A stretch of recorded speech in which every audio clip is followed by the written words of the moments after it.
오늘은 복 있는 사람이란 제목을 가지고 시편 1편 1절부터 6절까지 말씀을 좀 살펴봤으면 좋겠습니다. 오늘 우리가 시편 1편 말씀을 읽었는데요. 이 시편 1편 말씀은 시편 전체의 서론이라고 할 수 있습니다.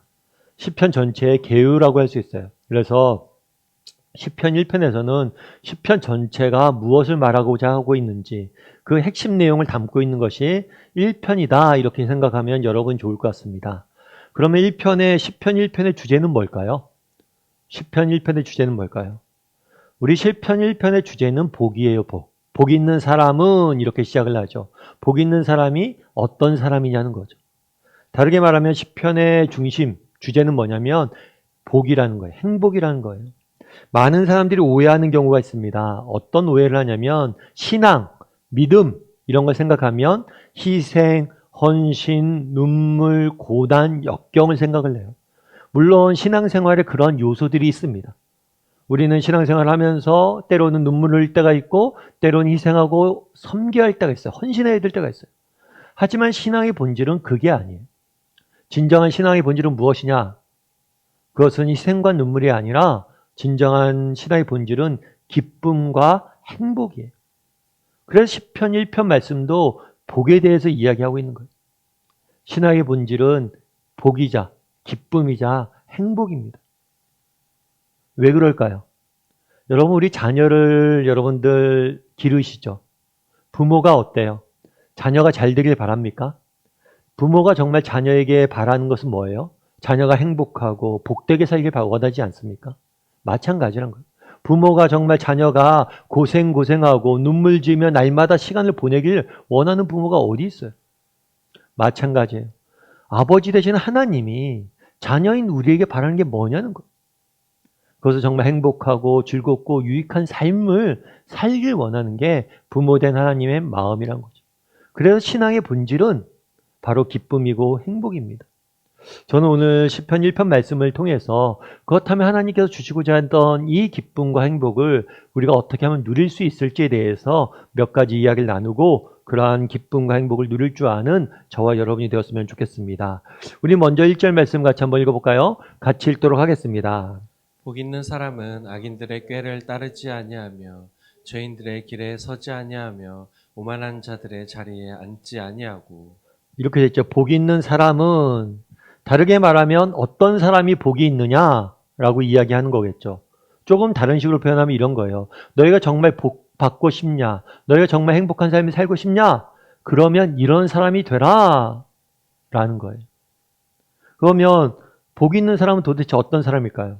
오늘 본문에 보면 이렇게 되어 있어요. 악인들의 꾀를 따르지 아니하며 죄인들의 길에 서지 아니하며 오만한 자의 자리에 앉지 않는 사람이 복이 있다라고 이야기하죠. 그런데 재밌는 게 있어요. 그건 뭐냐면 복 있는 사람은 악을 행하지 않고 죄를 짓지 않고 오만하지 않다. 악을 짓지 말고 죄를 짓지 말고 오만해지면 안 된다 라고 말하지 않아요.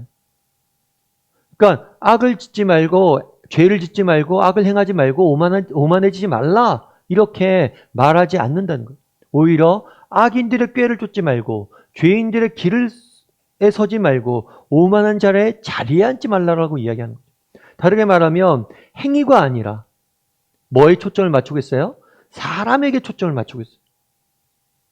그렇다면 왜 그냥 쉽게 죄를 짓지 말고 악을 행하지 말고 오만해지지 마라 라고 이야기하지 않고 이렇게 복잡하게 악인들의 꾀, 죄인들의 길, 오만한 자의 자리 이렇게 이야기했을까요? 이렇게 말한 이유는 뭘까요? 그것은 인간은 다른 사람의 영향력을 받는 존재이기 때문이에요. 다르게 말하면 우리는 누군가의 영향력을 끊임없이 받는 사람들이란 거예요. 예를 들면 그런 게 있을 수 있겠죠.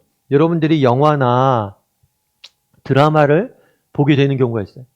그럼 여러분 영화나 드라마를 볼 때 뭘 기준으로 봅니까? 아, 이거 재밌겠다. 그래서 보기도 하죠. 그런데 대부분은 이런 걸 볼 때 뭘 참조해요? 다른 사람 평점 같은 걸 참조하고 다른 사람이 이걸 보고 어떻게 이야기했는지를 보고 참조하죠. 한 번은 저는 그런 적도 있어요. 그러니까 우리 아이들이랑 같이 영화를 보러 갔어요. 영화를 보러 갔는데 영화가 너무 재미없었어요. 영화 너무 재미없어 나와서 우리 너무 재미없다. 그리고 영화를 본 다음에 평점을 봤는데 평점이 너무 높은 거예요. 서점에 갔더니만 그 영화에 관련된 책이 쫙 깔려 있는 거예요. 다른 사람들이 너무 재밌게 봤다는 거예요. 그러니까 어떤 생각이 들어요? 내가 잘못 봤나? 우리가 뭔가 문제가 있나? 이런 생각이 든다는 거예요. 밥을 하나 먹어도 그렇죠. 우리가 밥을 먹을 때 어느 식당을 선정할 때 어떻게 선정합니까? 이 식당 맛있대. 맛있다고 누가 하더라. 한번 먹어보자.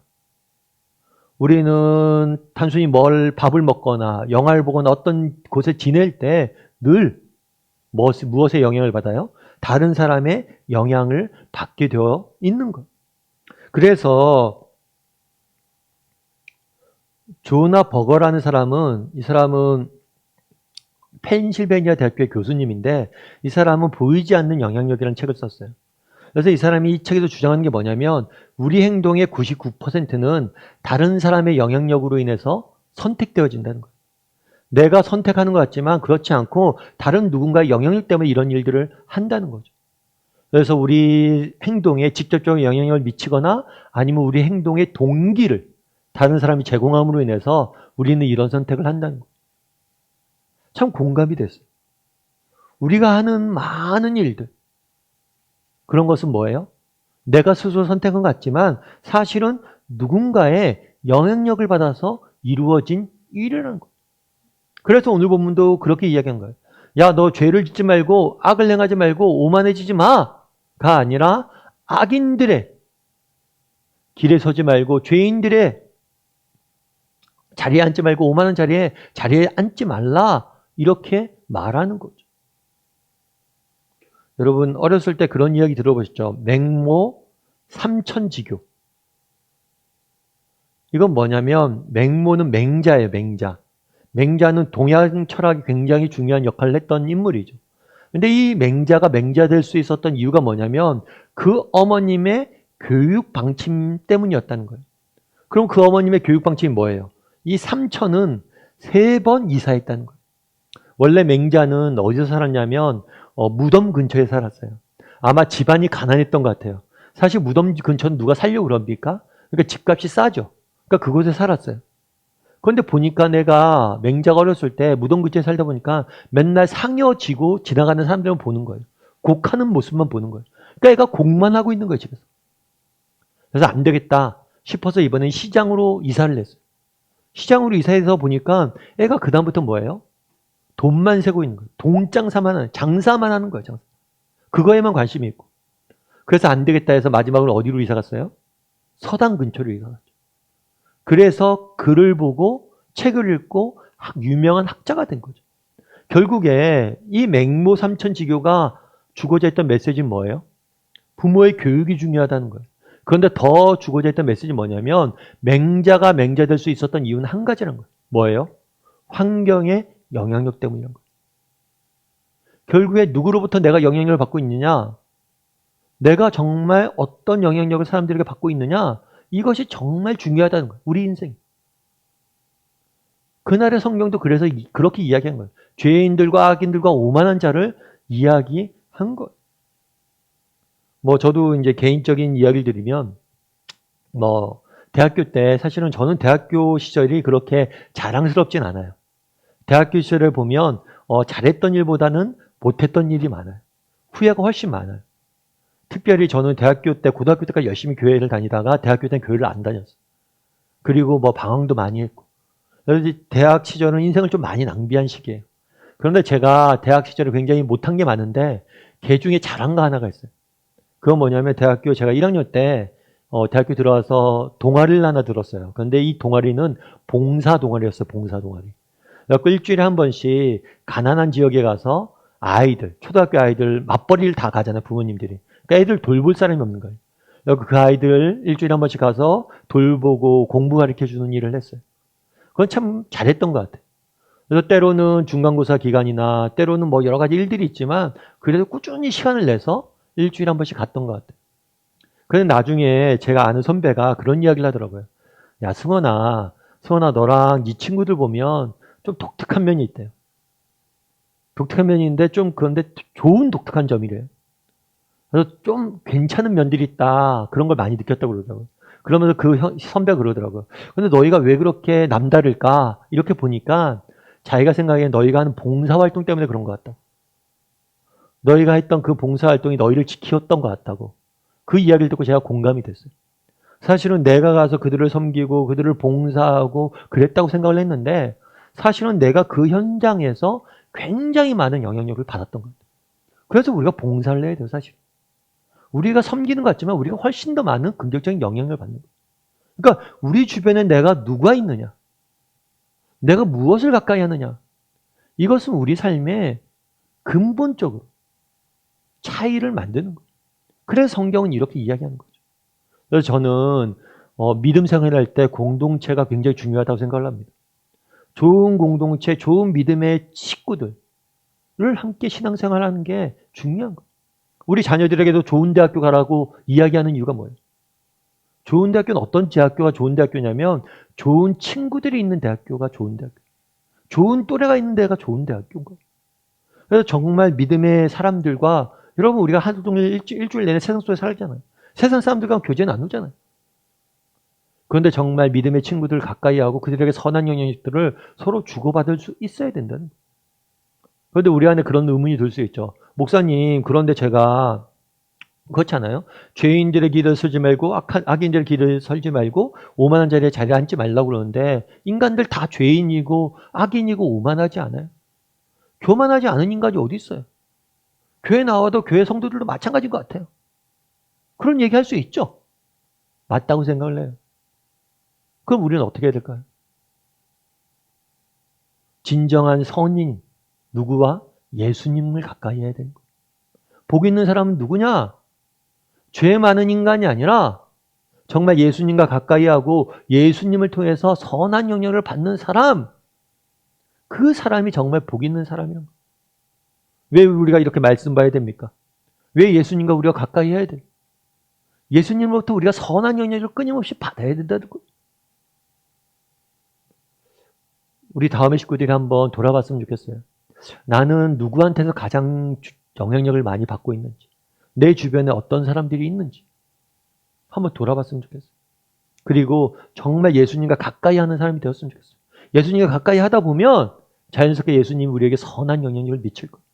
그리고 우리의 삶을 정말 복의 길로 인도할 것.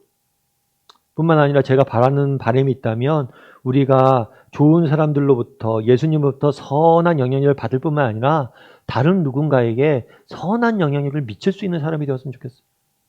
정말 누군가 나와 만나서 대화를 나눌 때 뭐 30분, 1시간 대화를 나눈 다음에 그 사람이 정말 어떤 마음이 드는지 나를 만나고 1시간 정도 대화를 나누는데 마음이 너무 무겁고 힘들다. 어둡다. 이래서는 안 될 것 같아요. 정말 누구든지 나와 만나서 10분이건 30분이건 1시간이건 만나고 난 다음에 그래도 왠지 마음이 평안해지고 뭔가 희망도 생기고 즐겁고 기쁘고 야, 너 만나면 에너지가 생겨 내가 힘이 나. 이런 사람이 되었으면 좋겠어요.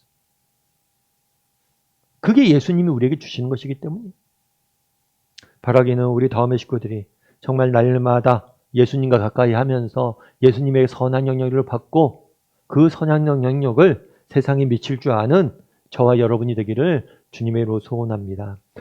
두 번째로 우리 2절 말씀 같이 한번 읽어볼까요? 같이 읽도록 하겠습니다. 오직 여호와의 율법을 즐거워하여 그의 율법을 주야로 묵상하는도다. 예, 예수님과 가까이 해야 되죠. 그럼 어떻게 예수님을 가까이 해야 되냐는 거예요. 그러면서 이렇게 표현합니다. 오직 여호와의 율법은 말씀이라고 아마 보면 될 거예요. 여호와의 말씀을 즐거워하고 정말 하나님의 말씀을 즐거워하고 주야로 하나님의 말씀을 뭐예요? 묵상하는 사람. 그러니까 우리가 예수님과 가까이 하기 위해서는 뭘 해야 돼요? 하나님을 말씀을 주야로 묵상해야 된다라고 이야기를 하는 거죠. 그런데 여기서 묵상이라는 단어가 되게 재밌어요. 이 묵상이라는 단어는 의미가 좀 독특한 단어예요. 이 묵상이라는 단어는 뭘 생각하면 좋으냐면 여러분들 소의 되새김질을 생각하면 좋아요. 여러분 소 아시죠? 우리는 음식을 먹으면 어떻게 됩니까? 음식을 먹으면 소화해서 위로 넘어가서 장으로 가죠. 그런데 소는 위가 여러 개라고 그러더라고요. 그래서 음식을 먹으면 이렇게 삼켜요. 위에 들어가요. 그런데 그걸 다 씻어낸다고 그래요. 그걸 어떻게 꺼내는지 모르겠어요. 정말 힘들 것 같은데 그걸 다시 꺼낸대요. 꺼내서 다시 곱씹는 거죠. 몇 번이고 곱씹는 거죠. 이 묵상이라는 단어는 마치 소의 되새김질처럼 끊임없이 우리 안에 들어갔던 걸 꺼내서 되씹는 과정을 묵상이라고 해요. 예를 들면 그런 거죠. 지금은 우리가 성경책 여러분들 다 집에 한두 권씩 있잖아요. 그리고 개인적으로 스마트폰만 키면 성경이 다 있잖아요. 그런데 과거에는 성경이 흔하지 않았어요. 우리 사회만 그래도 그래요. 근대까지 오기 전에, 정말 인쇄술이 발달하기 전에 성경 자체가 귀했어요. 그래서 그 당시에는 어떻게 했냐면 주일날 이렇게 모입니다. 주일날 모이면 이렇게 하는 거죠. 이스라엘아 들으라. 중앙에 서서 어떤 사람이 하나님의 말씀을 낭독을 해요. 낭독을 하면 그걸 듣습니다. 들은 다음에 뭐예요? 기억을 해요. 기억을 하고 주중에 계속해서 그거를 떠올리는 거예요. 생각하는 거예요. 그게 바로 묵상이에요. 마찬가지로 우리도 마찬가지라는 거예요. 하나님의 말씀을 듣고 듣는 데서 끝나면 안 돼요. 듣는 데서 끝나지 않고 뭘 하는 거예요? 끊임없이 그것들을 생각하는 거예요. 다시 떠올리는 거예요. 그래서 이 묵상이라는 것은 끊임없이 생각하라 라는 거예요. 생각. 그래서 우리가 정말 복 있는 사람이 되길 원하느냐? 그럼 너희의 생각을 너희가 변화시킬 수 있어야 된다는 거죠. 제가 최근에 기사를 하나 읽었는데 그 기사에서는 어떤 이야기가 나왔냐면 캘리포니아에 있는 대학에서 신경 임상정보학과에서 분석을 하나 했어요. 근데 어떤 분석을 했냐면 우리가 하루 종일 생각을 하잖아요. 생각을 하는데 이 생각을 얼마나 많이 할지 조사를 해본 거예요. 그랬는데 이 조사 결과가 뭐냐면 한 사람이 하루에 몇 가지를 생각하냐면 최대 7만 가지를 생각을 한대요. 그러니까 엄청나게 인간은 생각하는 동물이에요. 정말 생각을 많이 하는 거예요. 하루 종일 몇만 가지 이상의 생각을 하는 거예요. 그런데 이 기사에서 되게 재미있게 다루고 있는 건 뭐냐면 우리가 7만 가지 넘게 생각하는데 그 중에서 80%가 뭐예요? 부정적인 생각이에요. 부정적. 놀랍죠? 진짜 그럴까요? 어떤 사람이 진짜 그런 실험을 해봤대요. 어떤 실험을 해봤냐면 회사에 사람 출근하잖아요.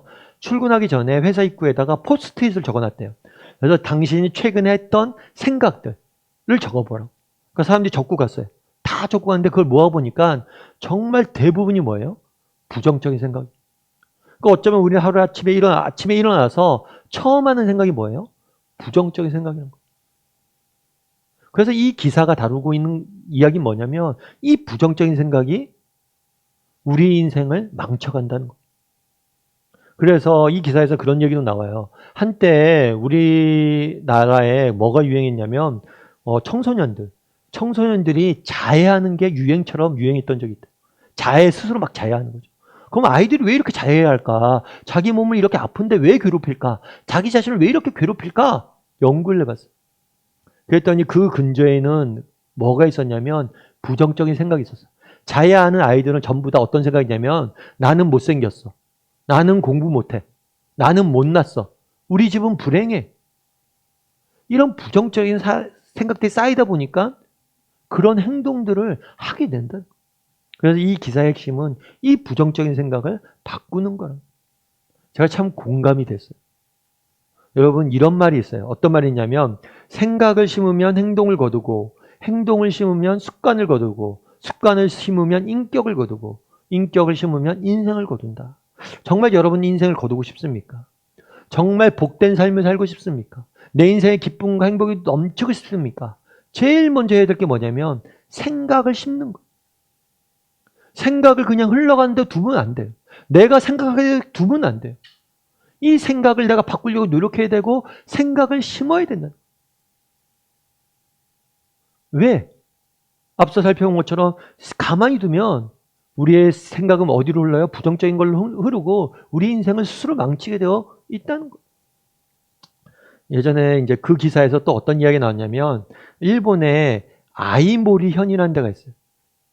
이 아이모리현에선 어떤 일이 있었냐면 이 도시에는 주로 이제 시골인데 사과 농사를 주로 많이 들어요. 그런데 어느 날 태풍이 불어칩니다. 태풍이 불어쳐서 90%의 사과가 다 떨어져 버린 거예요. 그러니까 농부들 입장에서 어때요? 1년 내내 농사 지었는데 90%다 떨어졌으니까 망연자실하죠. 낙심하죠. 그런데 그 중에서 어떤 몇몇의 사람들이 좀 생각을 다르게 했어요. 어떻게 다르겠냐면 이 사과에다 뭐라고 써붙였냐면 합격이라고 써붙였어요. 합격. 그러면서 어떻게 했냐면 이 사과는 태풍 속에서도 90%가 떨어지는데 살아남은 10%입니다. 태풍에도 떨어지지 않은 사과입니다. 이 사과가 여러분의 합격을 보장할 겁니다. 그러면서 수능 사과로 판 거예요. 수능 되면 우리가 떨어지지 말아야 돼 생각하잖아요. 근데 이 사과는 그 태풍에서 떨어지지 않았으니까 이 사과를 먹으면 합격할 거다. 뭐 미식이겠죠. 그런데 이 사과가 불티나게 팔린 거예요. 어떻게 불티나게 팔렸어요? 시각을 달리한 거죠. 그래서 어떤 큰일이 있으면 우리는 흔히 희생자라고 생각합니다. 희생자가 아니라 그들은 희생자가 아니에요. 그들은 뭐예요? 생존자예요. 부정적으로 희생자가 아니라 생존자예요. 긍정적으로. 그래서 이 표현을 희생자라는 표현을 쓰지 말고 생존자라는 표현을 쓰자는 운동도 일어나고 있어요. 어떻게 바라보느냐에 따라 전혀 다르게 이루어지는 거예요. 그날에 뭐라고 이야기해요? 종일 묵상하는도다. 정말 종일 뭘 하기 원한 거예요? 자기의 생각을 바꾸려고 정말 생각을 긍정적인 생각을 심으려고 노력해야 된다는 거예요. 결국에 우리 인생을 어떻게 하면 우리 인생에 참된 행복과 기쁨을 누릴 수 있습니까? 제일 먼저 해야 될 일이 뭐예요? 여러분의 생각을 컨트롤하는 거예요. 여러분 한번 돌아보세요. 여러분의 생각을 정말 한번 점검해 보세요. 나는 주로 어떤 생각을 많이 하고 살아가는지, 온종일 내가 어떤 생각에 빠져 있는지, 그 생각이 여러분의 인생을 거두는 거예요. 그래서 우리 생각을 심을 줄 아는 사람이 돼요. 특별히 오늘 본문에는 뭐라고 됐어요? 율법을 주야로 묵상한다. 그러니까 말씀을 심을 줄 알아야 돼요. 우리의 생각을 어떻게 바꿀 수 있습니까? 우리의 생각을 어떻게 하면 달리 바꿀 수 있습니까? 말씀을 심으면 돼요. 그럼 그 말씀이 뭘 하는 거예요? 우리의 생각을 바꿔갈 거예요. 제가 어떤 기사 하나를 읽었는데 그 기사에서는 어떤 사람에 대한 기사냐면 이제 무역의 날이라고 있어요. 무역의 날. 그래서 무역을 장려하기 위해서 무역의 날 같은 게 있는데 이 무역의 날에는 무역에 특별히 공헌한 사람들에게 상도 주고 그래요. 근데 이 사람이 무역의 날에 큰 상을 받았어요. 무역 회사를 운영하는데 그러니까 무역을 잘해서 그러니까 회사 경영을 잘해서 상을 받았어요. 그래서 이 사람을 인터뷰했는데 이 사람에게 물은 거죠. 당신은 어떻게 그렇게 무역에 성공할 수 있었습니까? 그랬더니 그 사람이 그런 얘기를 하는 거예요. 아, 제가 성공할 수 있었던 이유는 한 가지입니다.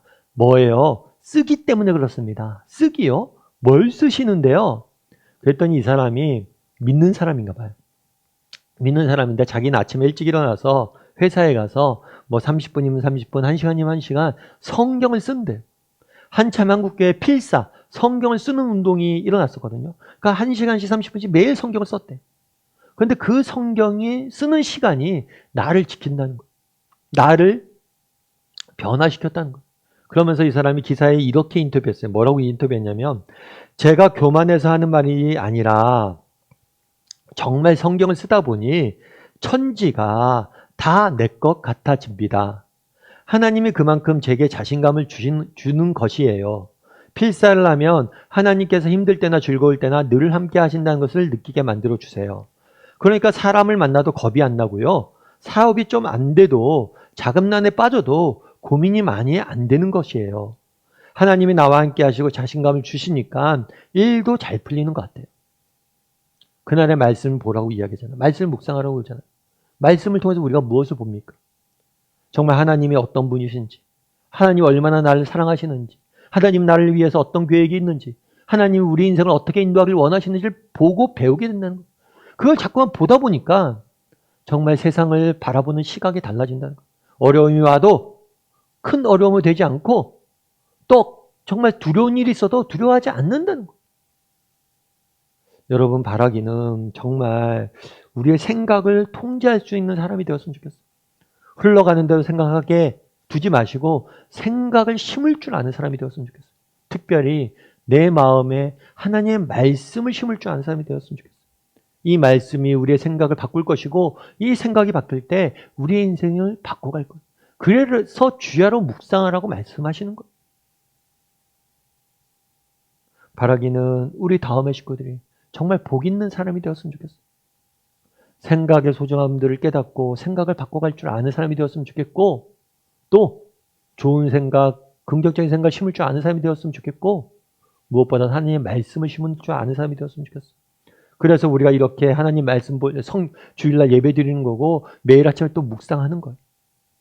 정말 말씀을 심고 그 말씀을 심는 데서 끝나지 않고 정말 떠올리고, 아, 그 말씀 의미가 뭐지? 오늘도 말씀 듣고, 아, 은혜 받았습니다. 아, 잘 들었습니다. 끝나지 않고 그 말씀을 되새기고 떠올릴 줄 알고 그 말씀을 통해서 우리의 생각을 심고 우리의 삶을 바꿀 줄 아는 저와 여러분이 되기를 주님의 이름으로 소원합니다. 마지막으로 3절 말씀 같이 한번 읽어볼까요? 같이 읽도록 하겠습니다. 그는 시냇가에 심은 나무가 철을 따라 열매를 맺으며 그 잎사귀가 마르지 아니함 같으니 그가 하는 모든 일이 다 형통하리로다. 예, 그는 시냇가에 심은 나무가 철을 따라. 이 시냇가에 심은 나무, 그는 복 있는 사람이에요. 복 있는 사람을 비유합니다. 뭐에 비유하냐면 시냇가에 심은 나무라고 비유해요. 그런데 우리가 조심해야 될 게 뭐냐면 이 시냇가라고 표현이 돼 있어서 우리가 자연적으로 이렇게 흐르는 개울을 생각하기 쉬워요. 시내를 생각하기 쉬워요. 그런데 이거는, 이 시냇가는 자연스럽게 흐르는 이 개울을 의미하지 않아요. 그래서 많은 사람들이 시냇가에 심은 나무면 이렇게 물가, 개울가 옆에 심겨진 나무 생각하는데 이게 아니에요. 이 시냇가는 뭐냐면 인공적으로 만들어진 수로예요, 수로. 그러니까 예를 들어서 농사를 짓다 보면 식물들에게 물을 줘야 되잖아요. 그래서 인공적으로 수로를 만들어 놓은 거죠. 그래서 이 시냇가에 심은 나무는 뭐냐면 이 인공적으로 만들어 놓은 수로 옆에 있는 나무를 의미하는 거예요. 그럼 왜 여기에 비유했냐는 거죠. 여러분, 요즘 우리나라도 가뭄이 드는 경우가 있어요. 그런데 가뭄이 들어도 우리가 요즘은 잘 못 느낀다고 그래요. 그럼 가뭄이 들었는데 왜 못 느껴요? 대부분이 농사를 짓지 않고 가뭄이 들어도 뭐예요? 수돗물은 계속해서 나오잖아요. 그러니까 물이 부족한지 모르는 거예요. 마찬가지예요. 왜 시냇가에 심은 나무를, 이 시냇가가 인공수를 의미하느냐? 자연적인 개울은 때에 따라서 마르기도 합니다. 하지만 인공적으로 세운 수로는 농부의 수고로 인해서 끊임없이 물이 흐르게 돼 있어요. 마찬가지란 거예요. 정말 너희가 복 있는 사람 어떤 사람이냐? 이 시냇가에 심은 나무처럼 철을 따라서 열매를 끊임없이 맺게 될 것이란 거예요. 그런 나무와 같은 게 복 있는 사람이란 거예요. 우리가 정말 하나님을 가까이 하고 예수님을 가까이 해서 예수님에게 선한 영역을 받고 또 하나님의 말씀을 내 마음에 심으면 어떻게 된다는 거예요? 우리가 시냇가의 나무처럼 그렇게 열매 맺게 된다는 거예요. 특별히 이 열매 맺게 된다는 걸 뒤에서 뭐라고 표현하냐면 그 잎사귀가 마르지 아니함과 같으니 그가 하는 모든 일은 뭐 할 것이다? 형통할 것이다. 그가 계획한 모든 일이 형통할 것이다.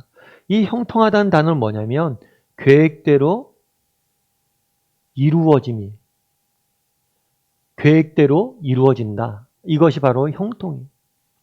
그런데 이 형통이라는 단어는 우리가 생각했을 때 중요하게 살펴볼 게 뭐냐면 주체예요, 주체. 주체가 누구냐는 거예요. 주체는 하나님. 복 있는 사람은 어떤 사람이냐? 시냇가에 심은 나무와 같은 사람이고, 복 있는 사람은 어떤 사람이냐? 그를 향하신 하나님의 선한 계획이 뭐예요? 이루어지는 그 은혜를 맛보는 사람이란 거예요. 우리가 정말 예수님을 가까이 하고 정말 예수님의 말씀을 우리 삶 가운데 심으려고 우리가 노력하다 보면 우리는 어떻게 될 거예요?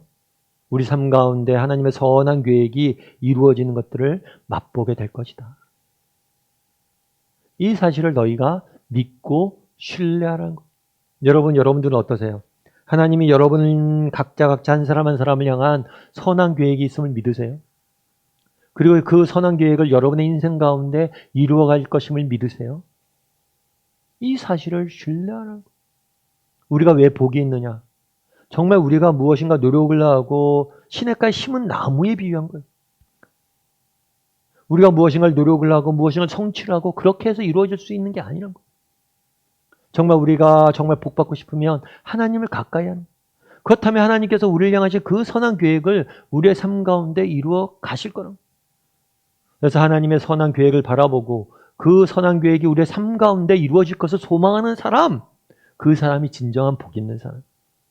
하나님이 우리를 향하신 우리 각자 한 사람 한 사람을 향한 선한 계획이 있고 그걸 이루어 가실 것을 믿고 그걸 신뢰하고 믿음을 거간 사람이 진정한 복 있는 사람이라고.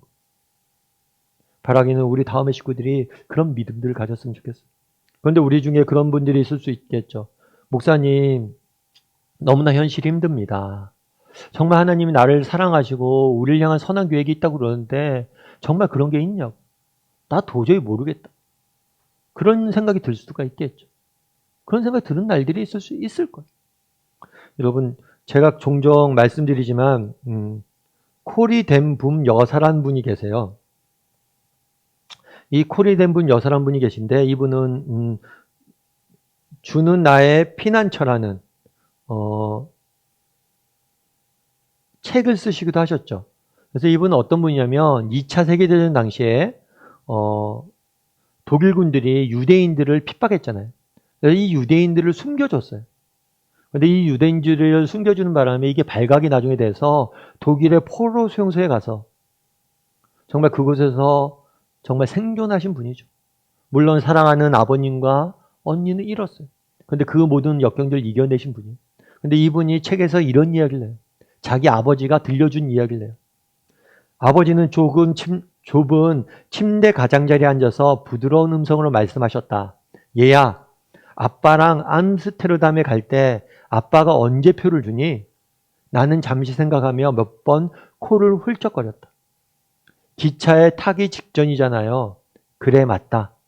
지레로 오신 우리 하늘 아버지께서도 우리의 필요를 잘 아신단다. 얘야, 하나님을 앞서가지 말아야 해. 언젠가 아빠 엄마가 하늘나라에 가고 나면 내 마음속을 자세히 들여다보렴.